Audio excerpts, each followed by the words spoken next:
So I'm getting asked by multiple people over on the gram to explain my thoughts on why the ceasefire is happening now.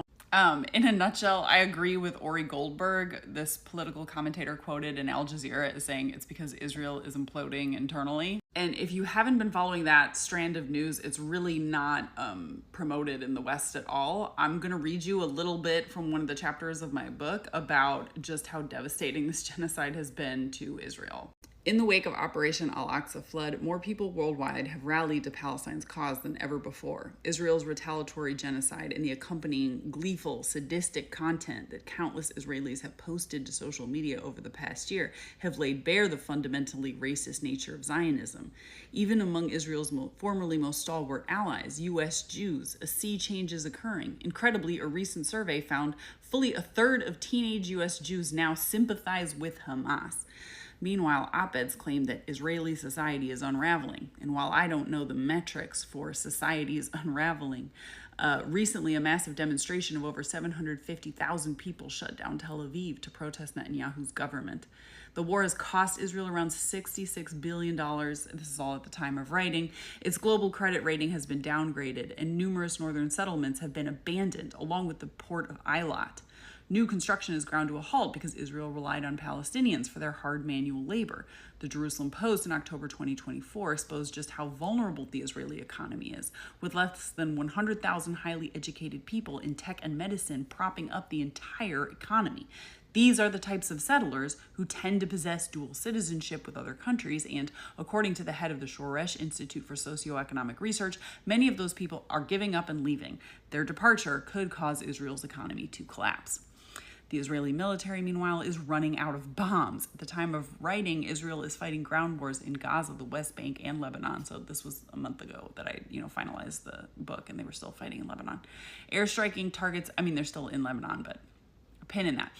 Airstriking targets in Syria and Yemen to boot, and being targeted by embargoes from principled anti-genocidal countries around the world.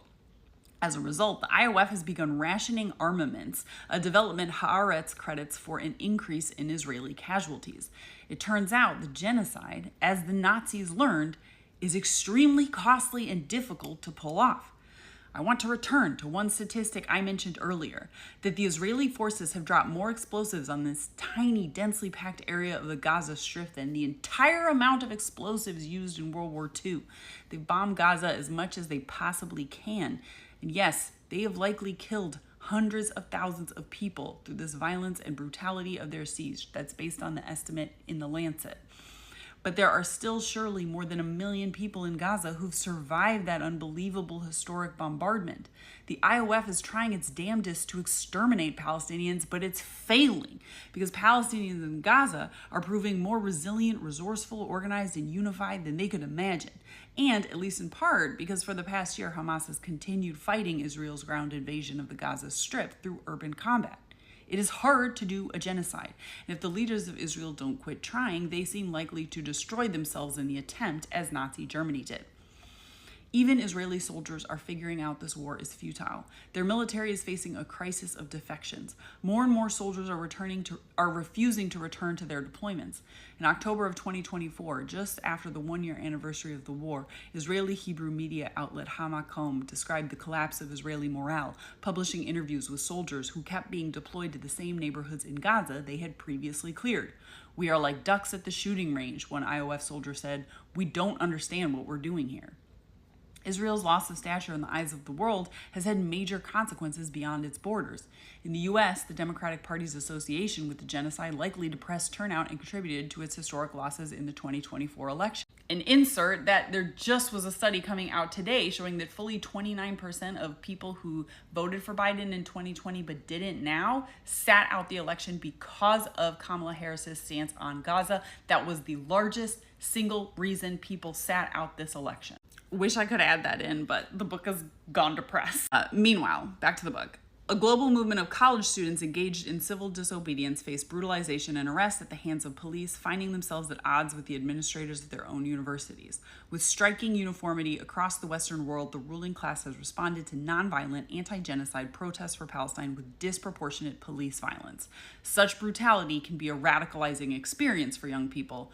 just look at what became of those kids who marched peacefully in Gaza in 2018. And that's, I'm referring to earlier when I talked about the March of Return, which was a non-violent protest movement within Gaza in 2018 to protest Israeli occupation.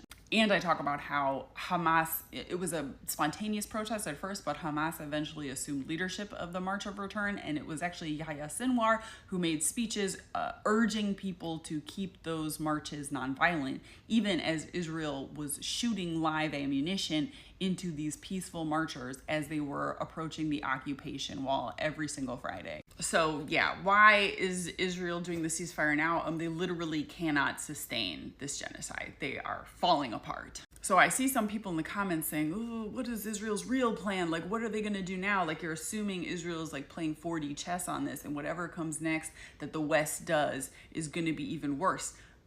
That's not my analysis. My analysis is that they are severely weakened and they have to stop.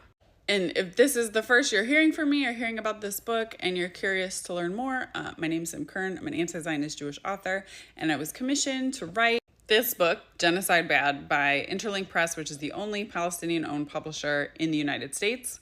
And it's coming out in March, and you can find pre-order links, you know, where you find them. So in a nutshell, though, why ceasefire now? Because if Israel doesn't ceasefire, they're going to literally implode, which means everything we've been doing is working, and keep it up.